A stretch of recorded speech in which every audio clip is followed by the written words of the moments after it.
Hello, welcome to Baltic World, a premier channel discussing news and important issues facing Northern, Central and Eastern Europe. My name is Crispin, and as we approach the end of the Climate Change Summit in Glasgow, one of the viewers asked me about Australia's policy towards climate change, specifically why it is that we are so addicted to coal and seemingly unable to pull our weight when it comes to reducing global greenhouse gas emissions. Now, I initially started looking at that and thinking I'll do a domestic politics discussion, but there is a much bigger story that this feeds into, which is the motivation why that question was asked. Now, before I go on, I am incredibly despondent about our ability to tackle the issue of climate change at a political level. I think it is completely hopeless. And by the end of this video, sadly, I think you will be rather despondent as well. Certainly, climate change is a massive problem. We are pumping far too many greenhouse gases into the atmosphere, burning fossil fuels, warming our climate with immense risk for the future of our habitat and ecosystem. And yet, at a political level, this issue is incredibly European-centric and to a lesser extent has salience in the United States. Almost all discussion about climate change is centered in Europe, and it happens everywhere in Europe. I was attending a Latvian security conference via Zoom recently, and no matter what subject it was, Japan, China, Taiwan, the Middle East, North and South Korea, well, climate change kept coming up. The security implications of a warming climate, mass migrations of people, and how to mitigate the effects from a security point of view as these discussions occur in a science and climate perspective, technology, economy, and so forth. Almost all discussion happens in Europe. And I'll give you a bunch of statistics that I think most of you are going to find rather unpleasant. The first is the Climate Change Summit itself. Since 2009, the Copenhagen Summit, which was the last big one, that great possibility of achieving a global consensus that was, of course, sunk by China. Well, since then, 8 of the yearly summits have been in Europe. 9 if you include Morocco. 0 have been hosted in Asia. Now, I'm going to put up another graphic which will show the distribution of population worldwide. As you can see, the vast majority of people are in Asia, and they are developing countries with no interest whatsoever in tackling the issue of climate change. They are focused utterly on development and extending electricity and power generation to as many people as possible, both for households and for factories for the economy. Now, to that end, how many people do you think in India live without power? The answer, the latest figure seems to be around 311 million. That is almost the entire population of the United States, 3/4 of the population of the European Union. That is just the people in one country that do not have electricity. Now, the Indian government has no interest other than extending the human development to those people and as well as the rest of the society. Now, not only are we talking just straight electricity, but also the forms of consumption.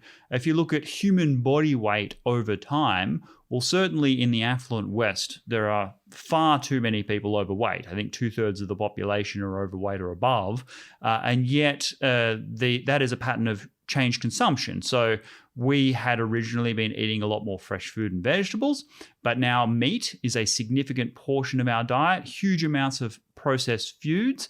And as countries come out of poverty and you get an affluent middle class, their diets change as well. A much greater reliance on dairy products or meat products. That requires deforestation for agriculture. You need soybeans for animal feed, as well as the increased consumption per capita of people living in increasingly affluent societies. And thus, one person in a Western country is at the present consuming many-fold more times of energy per day than an average person in India or South Asia or another developing area of the world. But as those areas do develop, well, their per capita consumption increases alongside, in many cases, their rapidly growing population.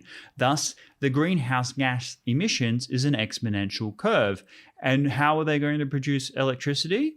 With whatever means is most affordable. And so while many in Europe, particularly among young people, consider climate change the pressing issue of our age, the vast majority of people in Asia, where Australia is geographically located, consider climate change to be a non-issue. It's so far removed from the agenda that they will make no effort whatsoever to reduce their greenhouse gas emissions if that means undermining the development of their own people.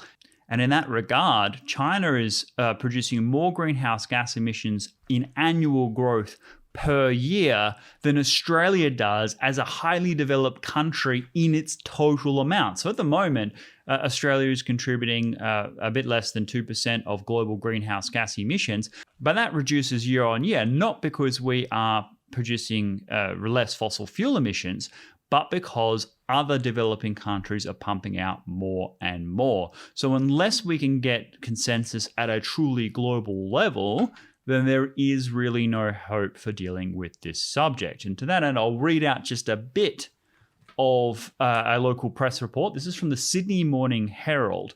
It is a rather left-leaning, pro-action on climate change publication, by the way.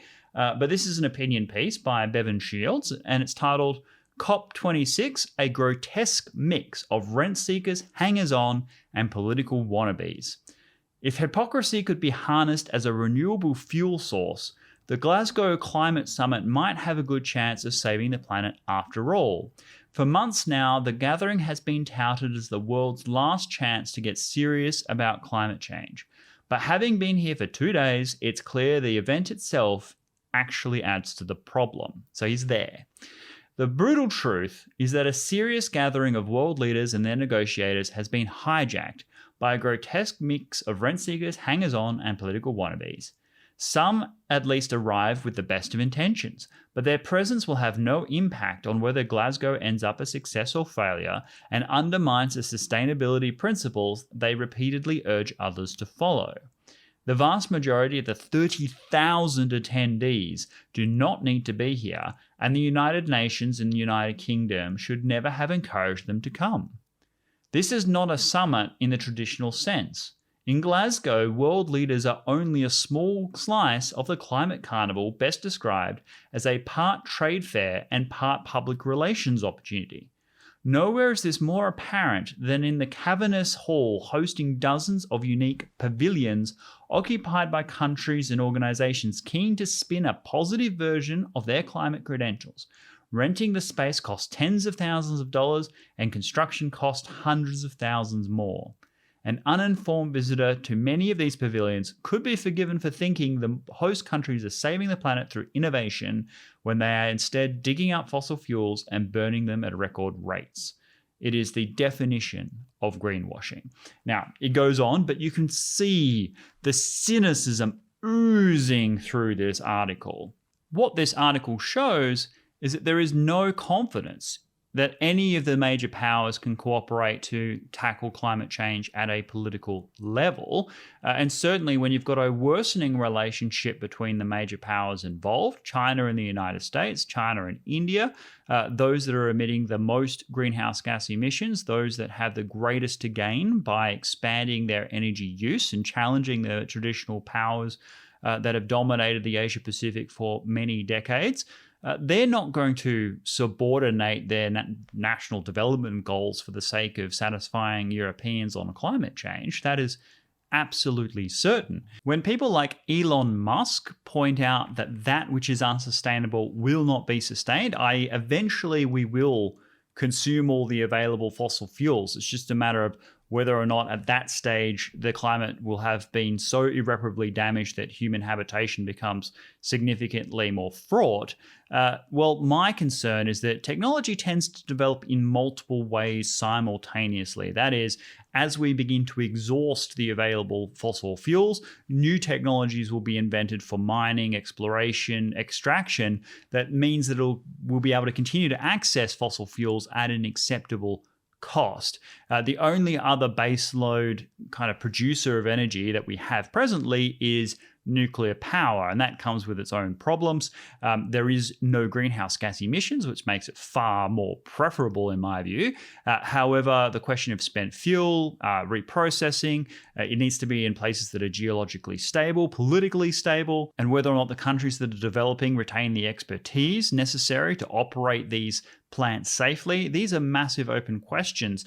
And certainly nuclear energy has significant lead time. I mean, look at Australia. We are the largest reservoir of extractable uranium reserves worldwide. And yet domestically, politically, having a nuclear power has for decades been a seriously fraught subject. One of the main reasons we still rely so heavily on fossil fuels. Now that is gradually changing now with like the AUKUS arrangements, nuclear powered subs and things like that. I would expect in coming decades we'll be revisiting the nuclear power question quite strongly, particularly as international pressure grows on us to cut our fossil fuel emissions. But is nuclear power the panacea that is going to solve this problem worldwide? Highly improbable. It comes, as I said, with its own set of problems that many governments around the world find unpalatable. Look at Germany. They are looking to get out of the nuclear power business. They're retaining nuclear reactors far beyond their use-by date, increasing the amount of risk of a nuclear accident because they refuse to build new ones.